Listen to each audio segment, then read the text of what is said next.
పాకిస్తాన్ ఆర్థిక రాజధాని కరాచీలో మారణహోమం జరిగింది. ద్విచక్ర వాహనాలపై వచ్చిన 8 మంది సాయుధ దుండగులు సఫూరా చౌక్ ప్రాంతంలో ఓ బస్సుపై దాడికి తెగబడ్డారు. బస్సు లోపలకు ప్రవేశించి ప్రయాణికులపై విచక్షణారహితంగా కాల్పులు జరిపారు. ఈ దాడిలో దాదాపు 41 మంది మృత్యువాత పడ్డారు. మరో 20 మంది గాయపడ్డారు. మృతుల్లో 16 మంది మహిళలు ఉన్నారు. ఘటనా స్థలానికి చేరుకున్న అధికారులు క్షతగాత్రుల్ని ఆసుపత్రికి తరలించారు. అల్ అజర్ గార్డెన్ ప్రాంతం నుంచి ఐషా మంజిల్లోనే ప్రార్థనా స్థలానికి వెళుతుండగా ఈ దాడి జరిగింది. మృతులంతా షియా ఇస్లామియా వర్గానికి చెందినవారు కాగా ఈ ఘాతుకానికి ఎవరు పాల్పడ్డారన్న అంశంపై ఇంకా స్పష్టత రాలేదు.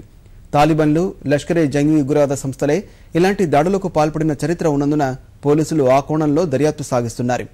పాక్ ప్రధాని నవాజ్ షరీఫ్ కాబూల్లో పర్యటించి ఆఫ్ఘనిస్తాన్ శత్రువులు తమకు కూడా విరోధులనని ప్రకటించిన రోజే ఈ దాడి జరగడం చర్చనీయాంశమైంది.